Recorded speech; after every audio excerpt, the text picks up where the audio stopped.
Hello friends. अब हम लोग देखेंगे issue of shares for cash. Okay, मतलब जब भी आप issue of share for cash करते हो तो उसका क्या करना चाहिए, क्या प्रोविजंस आपको ध्यान में रखनी पड़ेगी, ये सब चीजें हम लोग यहाँ पे कंसिडर करेंगे, यहाँ पे हम लोग स्टडी करेंगे। ओके, फर्स्ट ऑफ ऑल मैं आपको याद दिला दूं, हम लोगों ने अभी अभी क्या बात की बच्चों, कि जो भी कंपनी के शेयर्स होते हैं ये आप लोग इशू कर सकते हो फॉर कैश या फिर consideration other than cash.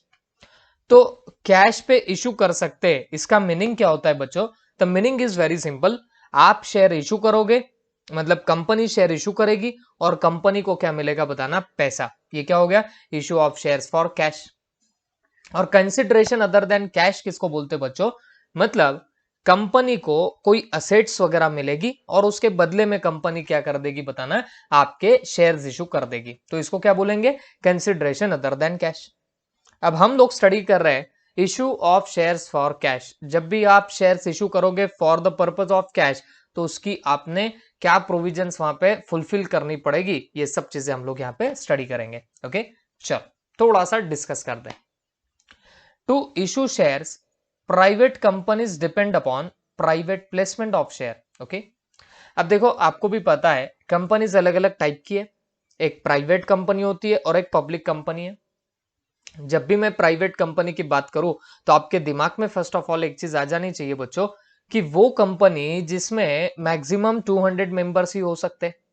Minimum कितने हो गए? दो, मतलब एटलीस्ट दो तो लगेंगे ना फॉर्म करने के लिए, और मैक्सिमम आपको कितने चाहिए होते हैं? 200। ओके, उससे ज्यादा नहीं चलता। तो ये जो आपकी प्राइवेट कंपनी होगी, तो जनरली प्राइवेट कंपनी डिपेंड होती है प्राइवेट प्लेसमेंट के ऊपर। मतलब जो उनके मान के चलो रिलेटिव्स है या फ्रेंड्स है, इनको ही शेयर्स अलॉट किए जाते और उनसे पैसा लिया जाता। ओके, तो normally for issuing the share private companies depend upon what? Private placement. तो जो भी प्राइवेट कंपनी होगी वो प्राइवेट प्लेसमेंट पे डिपेंड करेगी, और प्राइवेट प्लेसमेंट का क्या है बताना? शेयर्स अलॉटेड टू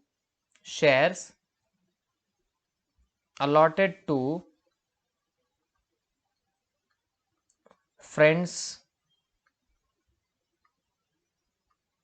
और रिलेटिव्स, ओके, एटसेट्रा।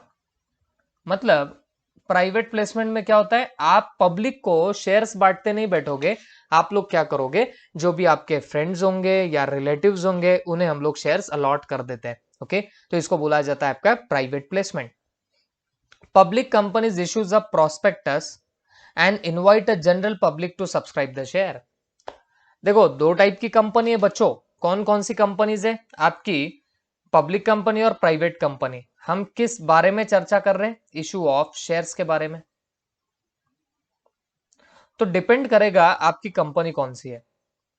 अगर तुम्हारी प्राइवेट कंपनी होगी तो private company issue of shares कैसे करती है? प्राइवेट प्लेसमेंट से। ओके, मतलब उनके जो भी फ्रेंड्स रिलेटिव्स होंगे उनके थ्रू ये क्या करते बताना, शेयर्स इशू करके पैसा रेज कर लेते हैं। कौन? ये प्राइवेट कंपनी। और जबकि पब्लिक कंपनी बच्चों क्या करेगी? पब्लिक कंपनी लोगों में पैसा डिस्ट्रीब्यूट, या मैं बोलूंगा लोगों में शेयर्स डिस्ट्रीब्यूट करेगी और उसके बदले में क्या जमा करती है? पैसा। ओके, तो ये पब्लिक के थ्रू पैसा रेज करेगी या पब्लिक के थ्रू कैपिटल रेज करेगी। कौन? Public company. ठीक है, to discuss accounting treatment we shall concentrate on public companies. अब जब भी हम लोग यहाँ पे अब अकाउंटिंग सीखेंगे तो हम प्राइवेट कंपनी का नहीं सीख रहे, हम लोग तो बड़ी कंपनी पब्लिक कंपनी का सीखने वाले। Okay, who invite general public to subscribe for equity share.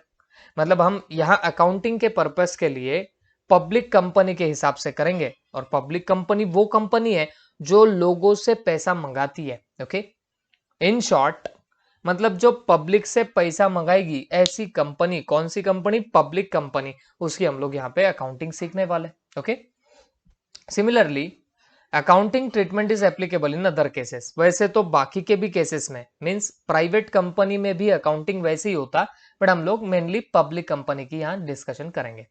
However for journal entries in the issue of preference shares the word equity is replace with word preference. तो उसने बोला भाई देखो shares उसने पहले ही आपको समझा दिया है कि दो टाइप के होते हैं, कुछ होते हैं इक्विटी शेयर्स और कुछ होते हैं आपके प्रेफरेंस शेयर्स। तो जब भी आपकी जर्नल एंट्रीज है वो जर्नल एंट्रीज इक्विटी शेयर्स के हिसाब से दी जाएंगी। तो आपने बस क्या करना है, जहां इक्विटी शेयर्स का नाम आ रहा ना, तो इक्विटी शेयर्स के जगह पे आपने प्रेफरेंस शेयर्स का नाम डाल देना और काम खत्म कर देना। ओके, अकाउंटिंग की जो एंट्रीज होगी वो इक्विटी शेयर्स और प्रेफरेंस शेयर्स की दोनों की सेम होती, दोनों की भी सेम रहेगी। सिर्फ आपको जहां इक्विटी है उसके जगह प्रेफरेंस लिखना है, दैट्स इट, और कुछ भी नहीं करना। ओके, तो उसने वो पहले ही समझा दिया है। अब जरा सा और आगे जाते। A public company may issue prospectus inviting general public to subscribe for its shares. On the basis of prospectus, applications are deposited in a scheduled bank by the interested parties along with the amount payable at the time of application in cash. तो बच्चों, इसका मतलब exactly क्या है ये समझने के लिए आपको जरा सा यहां पे आना पड़ेगा। हम लोग इसको यहां से समझ के लेंगे। अब बात क्या चल रही है, ध्यान से देखो। एक कोई कंपनी है और बेसिकली अब हम लोग जब भी ये चैप्टर करने वाले तो हम किस कंपनी की बात करने वाले, हम लोग पब्लिक कंपनी की ही बात करेंगे। तो ये आप आपके दिमाग में फिट कर दो। This is one public company और ये कंपनी को पैसा रेज करना है। तो ये कंपनी पैसा रेज कैसे कर सकती है बताना, by issue of shares to the public. Public को शेयर्स इशू करेंगी और उनसे जो पैसा आया बस वो पैसा यहां पे वो रिकॉर्ड कर लेते हैं या फिर वो जमा कर लेंगे। Is that clear? अब बच्चों ध्यान से मेरी बात सुनना, ये कंपनी प्राइमरीली क्या करती है बच्चों, अपने कंपनी के प्रोस्पेक्टस लोगों तक पहुंचाती है। ओके, कंपनी सबसे पहले क्या करती है बताना, अपने प्रोस्पेक्टस लोगों तक पहुंचाती है। अब प्रोस्पेक्टस में क्या होता है, तो कंपनी की डिटेल्ड इंफॉर्मेशन होती है। अब आप लोग जैसे मान के चलो बीकॉम वगैरह के आप लोग एडमिशंस कर रहे होंगे। ओके, तो कंपनी का सॉरी आपके कॉलेज का आपको प्रोस्पेक्टस मिलता होगा। अभी अगर आप फिजिकली रजिस्ट्रेशन करा रहे होंगे तो प्रोस्पेक्टस लेना पड़ता है। ओके, उस प्रोस्पेक्टस के अंदर एप्लीकेशन फॉर्म होता है। ओके, और वो एप्लीकेशन फॉर्म आपको फीस अटैच करके वहां पे देना पड़ता है। ये नॉर्मल प्रोसीजर है। अभी ऑनलाइन हो रहा होगा तो बात अलग है, बट जब आप फिजिकली करते हो तो भाई ऐसे ही आप लोग काम करते हो। तो कंपनी का भी वैसा ही होता है।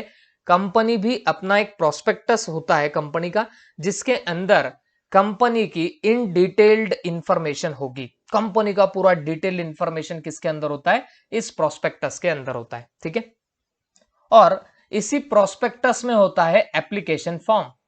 इसमें क्या होता है, एप्लीकेशन फॉर्म फॉर शेयर्स।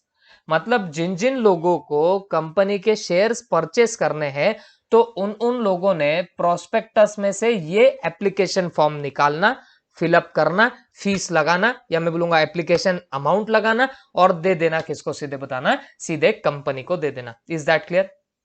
तो बच्चों, कंपनी जब भी शेयर्स इशू करना चाहती है ना, तो उसमें लगाया जाता है या पहले सेंड किया जाता है लोगों को प्रोस्पेक्टस, जिसमें कंपनी की डिटेल्ड इंफॉर्मेशन होती है। और ना सिर्फ कंपनी की इंफॉर्मेशन इसमें होगी, बल्कि इसके अंदर और क्या होता है बताना, एप्लीकेशन फॉर्म भी होता है। ठीक है, अब कोई एक पर्टिकुलर पर्सन है जिसे ये प्रोस्पेक्टस अच्छा लगा, उसने कंपनी की इंफॉर्मेशन मांगी, इंफॉर्मेशन उसने देखी और उसे कंपनी पसंद आ गई। तो फिर बंदे ने क्या किया, एप्लीकेशन फॉर्म फिलअप किया। एप्लीकेशन फॉर्म फिलअप किया।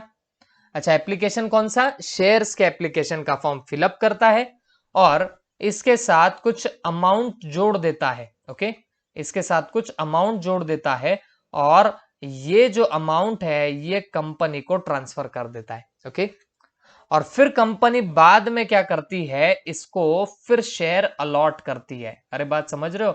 This is the procedure. ये होती है प्रोसीजर। मतलब कंपनी पहले प्रोस्पेक्टस इशू करती है, प्रोस्पेक्टस में इंफॉर्मेशन होती है कंपनी की अलोंग विथ एप्लीकेशन फॉर्म।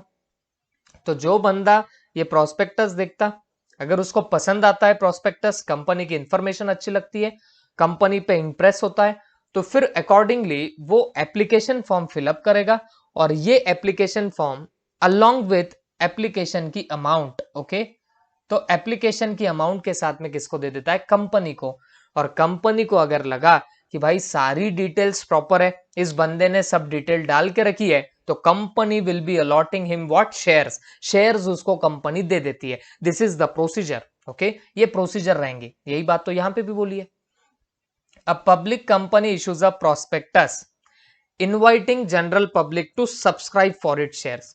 तो कंपनी क्या करती है, पब्लिक कंपनी क्या करती है, प्रोस्पेक्टस इशू करती है और इनवाइट करती है लोगों को to subscribe for it shares.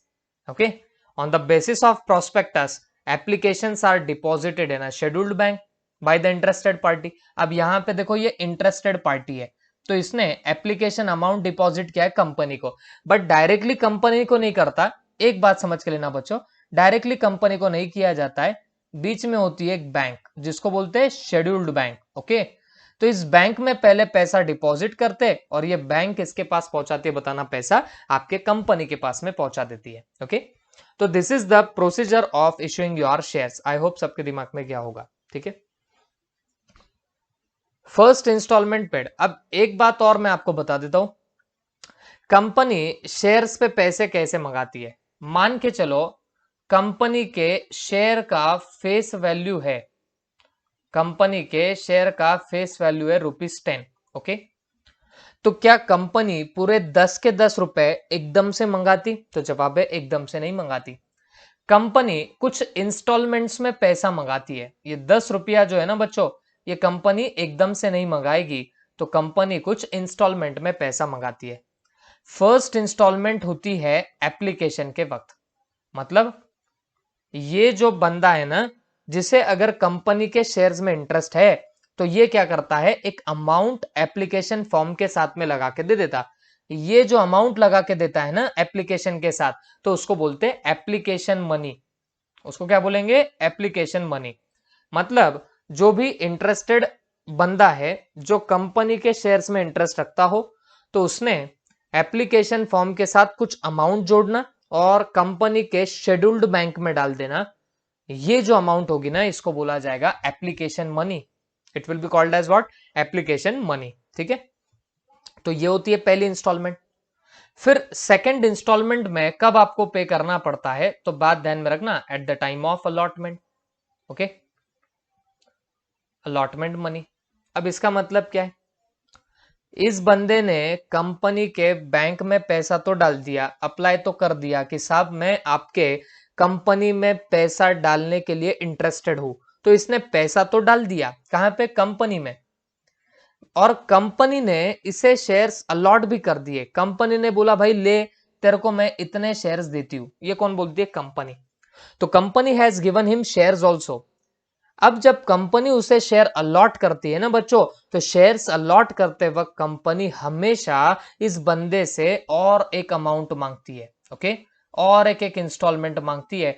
और at the time of allotting the shares, मतलब जब कंपनी उसे शेयर्स अलॉट कर रही, तो अलॉटमेंट करते वक्त जो भी पैसा उससे मांगा जाएगा, उस पैसे को क्या बोलते हैं, अलॉटमेंट मनी। ओके, तो देखो कंपनी का अगर एक शेयर है 10 रुपए का, तो कंपनी एकदम से 10 रुपए नहीं मंगाती, एप्लीकेशन पे थोड़ा अमाउंट मंगाती।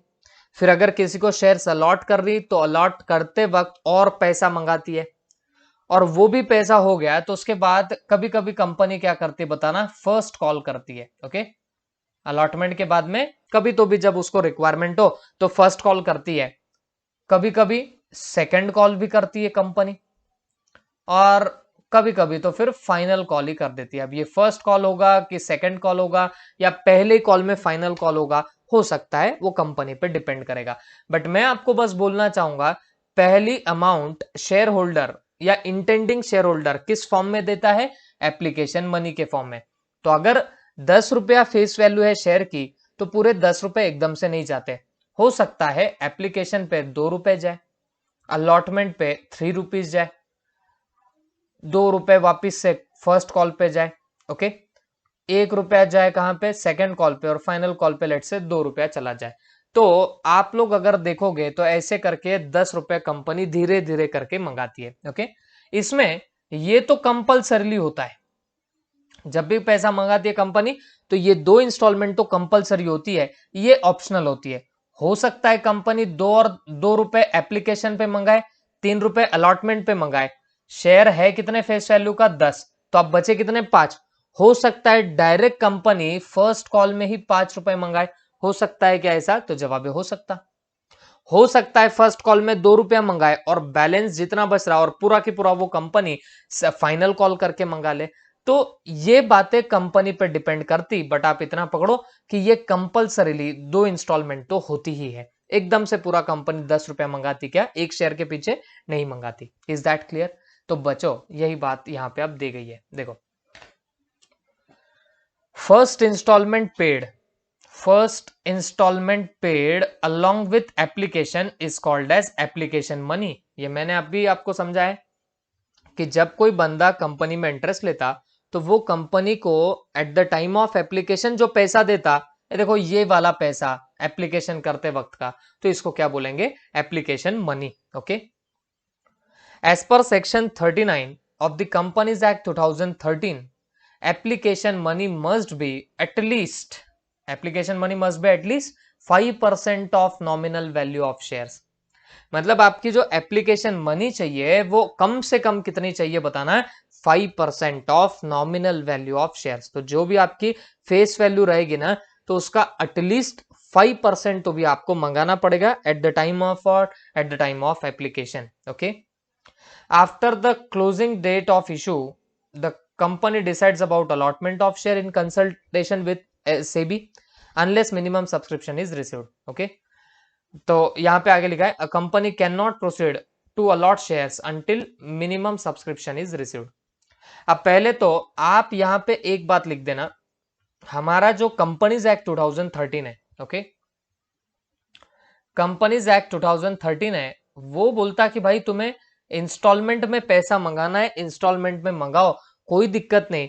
बट हमेशा याद रखो, जब भी आप एप्लीकेशन मनी मंगा रहे हो ना, तो एप्लीकेशन मनी कम से कम, एटलीस्ट बोला है, एटलीस्ट 5% ऑफ नॉमिनल वैल्यू तो भी होना चाहिए। ओके, एटलीस्ट कितना होना चाहिए बताना? 5% ऑफ नॉमिनल वैल्यू होना चाहिए। जैसे इस केस में बताओ, कंपनी की फेस वैल्यू कितनी? 10 रुपीज। एप्लीकेशन मनी कितना मंगा रहे हो? 2 रुपए। तो बेटा आप अगर 10 रुपए की फेस वैल्यू पकड़ रहे हो ना, तो इसका 5% लो, इसका 5% कितना आता? तो वो आता 0.5। तो अगर तुम्हारी 10 की फेस वैल्यू का शेयर है, तो उसका 5% दैट इज कितना बताना? That is 0.5। इतना तो भी आपको एटलीस्ट एप्लीकेशन पे आना चाहिए। इससे कम चलेगा क्या? 0.5 से कम चलना है क्या? तो जवाब नहीं चलता। हाँ, 0.5 के ऊपर चलेगा क्या? तो जवाब ये चलता। ओके, तो हमेशा याद रखो, जब भी कंपनी एप्लीकेशन का पैसा मंगाएगी, तो वो एप्लीकेशन का पैसा एटलीस्ट कितना होना चाहिए? 5% ऑफ नॉमिनल वैल्यू। एनवी बोले तो नॉन वेज नहीं है बेटा, एनवी का मतलब क्या है? Nominal value. तो 5% ऑफ नॉमिनल वैल्यू तो भी आपको eight the time of application मिलना चाहिए। आई होप दिमाग में गया होगा। उसके बाद एक चीज यहां पे बहुत ही इंपॉर्टेंटली बोली है, a company cannot proceed, okay, a company cannot proceed to allot shares unless minimum subscription is received by the company, okay। जब तक मिनिमम सब्सक्रिप्शन नहीं मिलता, तब तक कंपनी क्या नहीं कर सकती बताना? तब तक कंपनी अलॉटमेंट ऑफ शेयर्स नहीं कर सकती। आप बोलेंगे सर अब ये क्या भानगढ़ है, ये नहीं समझता मिनिमम सब्सक्रिप्शन क्या है। तो अब मेरी बात ध्यान से सुनना। अब बच्चों समझ के चलो, एक कोई पर्टिकुलर कंपनी है, ये कंपनी 10,000 शेयर्स इशू कर रही है। ये कंपनी कितने शेयर्स इशू कर रही है? 10,000 शेयर्स पब्लिक को इशू कर रही है या इशू करना चाहती है। ओके, तो जरूरी है क्या जितने कंपनी इशू करे उतने ही लोगों ने भी सब्सक्राइब कर ले? मतलब कंपनी 10,000 इशू कर रही और लोग भी बोल रहे, मान लो 10,000 शेयर्स परचेज भी कर ले रहे, ऐसा पॉसिबल है क्या? ऐसा नहीं हो सकता। या तो दो वैरायटी हो सकती है, या तो 10,000 से ज्यादा सब्सक्रिप्शन मिल सकते, या तो 10,000 से कम सब्सक्रिप्शन मिल सकते। ओके, मतलब हम तो इशू कर रहे 10,000 शेयर्स, बट आपको एप्लीकेशन हो सकता है 10,000 से ज्यादा शेयर्स के लिए मिले या फिर 10,000 से कम शेयर्स के लिए मिले। दोनों प्रोबेबिलिटी पॉसिबल है। एग्जैक्ट 10,000 इशू कर रहे हो और 10,000 ही लोगों ने एप्लीकेशन किया, ये बड़ा रेयरेस्ट होता है। ओके, या तो ज्यादा कर सकते या तो कम कर सकते। तो हमेशा याद रखना, जब भी कंपनी शेयर्स इशू करे, लेट्स से 10,000, और अगर कंपनी को 10,000 से ज्यादा एप्लीकेशन मिल रहे ना, तो इस सिचुएशन को बोला जाता है ओवर सब्सक्रिप्शन। इसको क्या बोलेंगे? Over subscription. मतलब हम इशू कितना करना चाह रहे थे? 10,000 शेयर्स। लोगों ने कितना अप्लाई कर दिया? 10,000 से ज्यादा, तो इसको बोलेंगे ओवर सब्सक्रिप्शन। मतलब हम जितना इशू करना चाह रहे थे उससे भी ज्यादा का हमें क्या मिल गया? सब्सक्रिप्शन मिल गया। It will be called as your over subscription. Okay, वैसे ही अगर 10,000 हम लोग इशू कर रहे बट 10,000 भी लोगों ने शेयर्स नहीं एक्वायर किए, तो इसको बोला जाएगा अंडर सब्सक्रिप्शन। इसको हम लोग क्या बोलेंगे? Under subscription. ठीक है, तो बच्चों ये बातें आप लोग अच्छे से समझ के लेना। ओवर सब्सक्रिप्शन, अंडर सब्सक्रिप्शन, ये दो चीजें यहां पे होने वाली है। किसको बोलते हैं ओवर सब्सक्रिप्शन? कंपनी इशू कर रही है 10,000 और उसे 10,000 का ही क्या मिलता है, अगर लोगों से एप्लीकेशन मिले तो वो हो जाएगा ओवर सब्सक्रिप्शन। कंपनी 10,000 इशू करे, उसको 10,000 से कम के ही एप्लीकेशन मिले, उसको बोलते हैं अंडर सब्सक्रिप्शन। ठीक है, तो ये तो हो सकता है, ज्यादा भी मिल सकते, कम भी मिल सकते, कोई उसमें बड़ी बात नहीं है। बट अगर कंपनी, ध्यान से सुनना मेरी बात, अब अगर कंपनी 10,000 शेयर्स इशू करे, कंपनी ने 10,000 शेयर्स इशू करने चाहे, और अगर इस कंपनी को इस इशू का 90% भी अगर एप्लीकेशन ना मिले, ओके, क्या बोल रहा हूं मैं? कंपनी ने इशू कितने शेयर्स किए बताना? कंपनी ने इशू किए 10,000 शेयर्स, और कंपनी को अगर 90% के जितना एप्लीकेशन नहीं मिला, मतलब अगर सिंपल लैंग्वेज में बोलूं, अगर 9,000 शेयर्स का भी अगर एप्लीकेशन कंपनी को नहीं मिलता, तो एक बात समझना, आप लोगों के पास मिनिमम सब्सक्रिप्शन भी नहीं है। आपके पास मिनिमम सब्सक्रिप्शन भी नहीं है। एक बात समझो, कंपनीज एक्ट तभी, कंपनीज एक्ट बोलता है कि भाई अगर तुम लोग 10,000 शेयर्स इशू कर रहे हो ना, तो एटलीस्ट 90% लोगों ने तो भी आपके शेयर्स में इंटरेस्ट बताना चाहिए।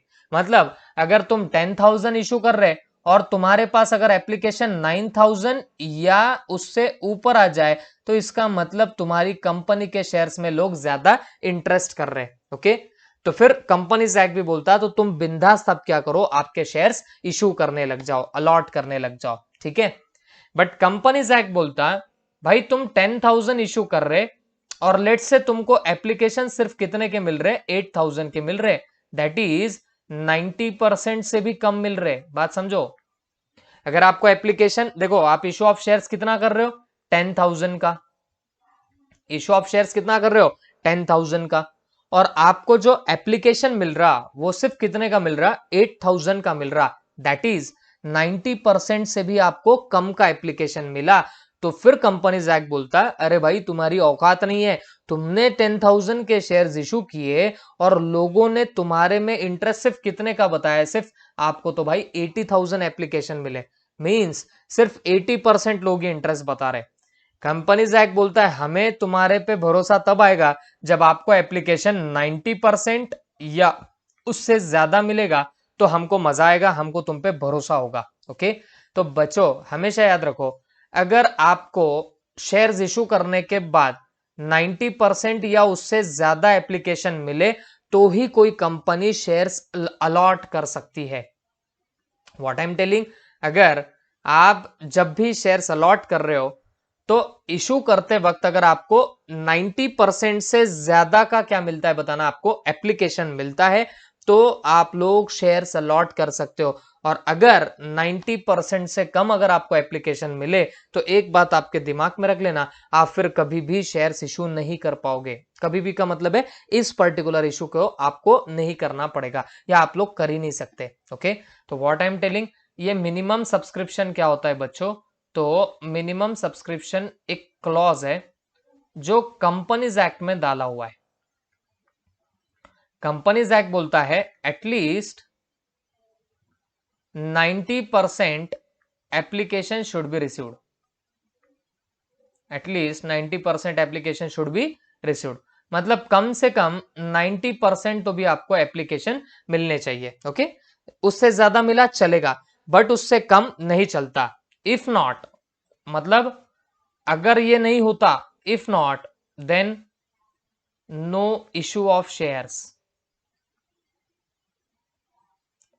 अगर ये ऐसा नहीं हुआ तो आप फिर इशू ऑफ शेयर्स नहीं कर पाओगे। ये बात समझ के लेना, मिनिमम सब्सक्रिप्शन फुलफिल होना जरूरी होता है, और अगर वो नहीं हुआ तो आप फिर इशू ऑफ शेयर्स भी नहीं कर पाओगे। आई होप सबके दिमाग में अब तो गया होगा, ठीक है। तो ये इतना पॉइंट आप लोग अच्छे से नोट कर लीजिए। और बच्चों बाकी की फिर चीजें जो है वो फिर आपको उतना पढ़ने की भी जरूरत नहीं है, आपको मेन मैंने जो लिखा दिया उतना ही आपको पढ़ना है, क्योंकि ये आगे आपको कहीं पे भी काम में नहीं आएगा। ओके, एक बात और अच्छी आपको मेरे को बतानी है, और इतना बता दिया तो फिर हम लोग अगले लेक्चर से हमारे कोर टू अकाउंट्स में घुस जाएंगे। ओके, और वही अपनी बोर्ड टीचिंग वगैरह पे सारे प्रॉब्लम्स आराम आराम से हम लोग देख के भी रखेंगे। ओके, बट एक लास्ट पॉइंट इस लेक्चर के लिए इतना हो गया तो मेरा काम आज का बन गया। Okay, this is the point.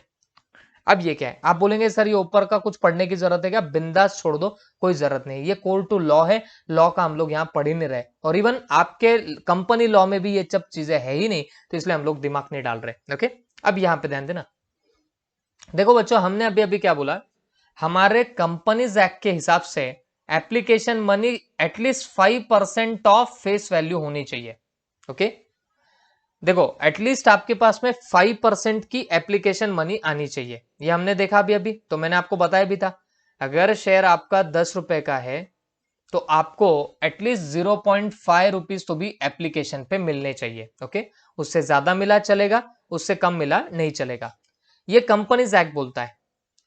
But हमारी जब भी कंपनी होती है वो लिस्टेड अगर कंपनी हो, लिस्टेड कंपनी बोले तो जो स्टॉक एक्सचेंज में रजिस्टर्ड हो, ऐसी अगर कंपनी होगी तो उस कंपनी में हमेशा सेबी की गाइडलाइंस लगती है। वहां पे क्या लगेगा? सेबी रेगुलेशन। सेबी क्या है? Securities exchange board of India. Okay, और सेबी रेगुलेशन ने बोला कि भाई हमको क्या करना है, हमको not less than 25% of issue price का एप्लीकेशन मनी मिलना चाहिए। ओके, तो देखो एप्लीकेशन मनी की अमाउंट कितनी होनी चाहिए, यहां पे मैं लिख देता हूं application money amount.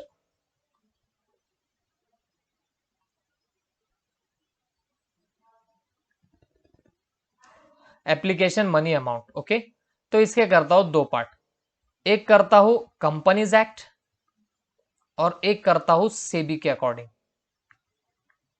Companies act बड़ा सिंपली बोलता है एप्लीकेशन अमाउंट कितनी होनी चाहिए, एटलीस्ट 5% ऑफ फेस वैल्यू। बात समझो, ये बोलता है भाई कम से कम 5% ऑफ फेस वैल्यू होना चाहिए। ये कौन बोलता है? आपका कंपनीज एक्ट बोलता। बट इधर ही सेबी क्या बोलता? सेबी बोलता एटलीस्ट 25% ऑफ इशू प्राइस। बात समझो, दोनों में फर्क है, मैं आपको शायद पहले बता चुका हूं। इशू प्राइस का मतलब है जितने में हमने इशू किया उसको बोलते हैं इशू प्राइस, और फेस वैल्यू क्या? जो शेयर सर्टिफिकेट के फेस पे जो अमाउंट होगी उसको बोलते हैं फेस वैल्यू। ठीक है, तो कंपनीज एक्ट बोलता जितनी आपकी शेयर की फेस वैल्यू है तो उसका 5% तक तो भी आपको एप्लीकेशन पे मिल जाना चाहिए, ये बोलता है कंपनीज एक्ट। और जबकि सेबी बोलता है कि भाई at least 25% of issue price. Issue price मतलब जितने में हमने शेयर होल्डर्स को शेयर्स दिए उस वैल्यू का 25% तो भी आपको एप्लीकेशन में मिल जाना चाहिए। मतलब मान के चलो एक शेयर है जिसकी फेस वैल्यू है 10 रुपीज की, there is one share whose face value is how much? 10 rupees, and इसको आपने इशू किया है शेयर होल्डर्स को ₹20 में। आपने इसे शेयर होल्डर्स को कितने में इशू किया है? 20 में। ठीक है, तो अगर आप कंपनीज एक्ट फॉलो करोगे तो कंपनीज एक्ट क्या बोलता है? तो कंपनीज एक्ट आपको सिंपली इतना ही बोलेगा 5% ऑफ फेस वैल्यू। तो कंपनीज एक्ट बोलता है भाई आपको एप्लीकेशन मनी 10 इंटू 5% पे इतनी तो मिल जानी चाहिए, और 10 रुपीज का 5% कितना होता है? 0.5। तो कंपनीज एक्ट बोलता है कि भाई तेरे को अगर एप्लीकेशन में 0.5 रुपीज भी मिल गए ना तो मैं खुश हूं, बात समझ में आ गई। कंपनीज एक्ट बोलता है आपको फेस वैल्यू का 5% भी मिल गया ना एप्लीकेशन पे तो मैं खुश हो जाऊंगा। बट सेबी क्या बोलता, सेबी बोलता मुझे खुश करने के लिए बड़ा काम करना पड़ेगा। मुझे इशू प्राइस कितनी है 20, तो ये 20 का 25%, बात समझो, इशू प्राइस का 25% लिखा है, इतना तो भी आपको एटलीस्ट मिलना चाहिए। Okay, and what is your issue price is 20, ठीक है, तो 20 का 25% तो भी आपको एटलीस्ट मिलना चाहिए। तो 20 का 25% कितना हो गया बच्चों, ये होता है ₹5। ओके, तो मतलब क्या हुआ, मतलब ये है बच्चों, आपका कंपनीज एक्ट बोलता कि भाई तुमने अगर शेयर इशू किया है 20 में जिसकी फेस वैल्यू 10 रुपए है, कंपनीज एक्ट की इतनी रिक्वायरमेंट है कि आप लोग क्या करो, एटलीस्ट 0.5 रुपीज आप लोग कवर करा लो काय के अंदर, एप्लीकेशन के अंदर। बट सेबी बोलता है मेरी भूख बड़ी है, आप लोग 0.5 लाओगे कंपनीज एक्ट के हिसाब से, बट मेरी भी बात सुनो, मेरे हिसाब से आपको 5 रुपए आपको एप्लीकेशन पे आने चाहिए। ओके, अब ये दो पर्टिकुलर एक्ट्स है, सेबी भी एक लॉ है और कंपनीज एक्ट भी एक लॉ है, दोनों भी लॉ है। अब दोनों आपस में एक पॉइंट पे भिड़ गए, कौन सा पॉइंट बताना, एप्लीकेशन मनी कितनी, इस पॉइंट पे दोनों भी भिड़ गए। ओके, अब कंपनीज एक्ट बोलता है 0.5 मतलब 5% ऑफ फेस वैल्यू ला लो काफी है। सेबी बोलता कि भाई जो भी आपकी इशू प्राइस है उसका 25% ला लो काफी है। अब अपने को सवाल ये पड़ता ना यार, अब कंपनीज एक्ट की सुने या सेबी की सुने, तो जवाब मेरा सुन के जाना बच्चों, आपको ऐसा कोई काम करना पड़ेगा जिससे दोनों भी खुश हो जाए। तो मुझे लगता है अगर आप कंपनीज एक्ट की बात सुनोगे और एप्लीकेशन पे सिर्फ 0.5 मंगाओगे तो फिर सेबी डेफिनेटली यहां पे नाराज हो जाएगा। सेबी बोलेगा भाई मेरे हिसाब से तो 5 रुपया मंगाना था, तुमने तो 0.5 मंगा लिया, तो सेबी यहां पे क्या होने वाला है, नाराज होगा। तो बताओ यहां कंपनीज एक्ट की बात सुन के चलेगा क्या, तो जवाब नहीं चलेगा। चलो एक बार सेबी की बात सुन लेते।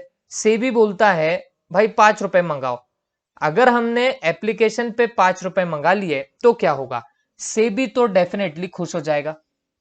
सवाल है कंपनीज एक्ट खुश होगा क्या, क्यों नहीं, ये तो बड़ा ज्यादा खुश होगा, क्योंकि कंपनीज एक्ट ने बोला था एटलीस्ट 5% ऑफ फेस वैल्यू, मतलब कम से कम 5% ऑफ फेस वैल्यू मंगाओ। तो 5% तो आया 0.5, तो एटलीस्ट 0.5 आप मंगाओ तो कंपनीज एक्ट खुश होता। अरे आप तो यहाँ पे 5 रुपए मंगा रहे हो, तो कंपनीज एक्ट भी यहाँ पे क्या होगा, खुश हो जाएगा। तो जब आप सेबी की बात सुनोगे तो आपका कंपनीज एक्ट भी खुश होगा और आपका सेबी तो डेफिनेटली खुशी होने वाला है। ओके, तो हमेशा याद रखो जब भी आप लोग क्या करने वाले हो, जब भी आप लोग एप्लीकेशन मनी मंगाओगे तो एप्लीकेशन मनी आपकी कितनी आनी चाहिए, जो अपनी फर्स्ट इंस्टॉलमेंट होती है ना बच्चों शेयर्स पे, तो वो आपने एटलीस्ट कितनी मंगानी चाहिए। तो भाई कंपनीज एक्ट बोलता है 5% ऑफ फेस वैल्यू, जबकि हमारा सेबी रेगुलेशन कितना बोलता है, 25% ऑफ द इशू प्राइस, ये हमको बोलता है कौन, सेबी। ओके, तो हमको सुनना किसका है, बताना सेबी का। सेबी का सुन लो तो दोनों भी अपने आप में खुश हो जाएंगे। Is that clear? तो this is all about theory. अब मैंने पूरी तरीके से पूरी थ्योरी खत्म कर दी है। अब इसके बाद जो भी रहेगा वो बड़ा ही इंटरेस्टिंग रहेगा, बड़ा ही मजेदार रहेगा और फुल टू प्रैक्टिकल रहेगा। ओके, चल ठीक है, थैंक यू।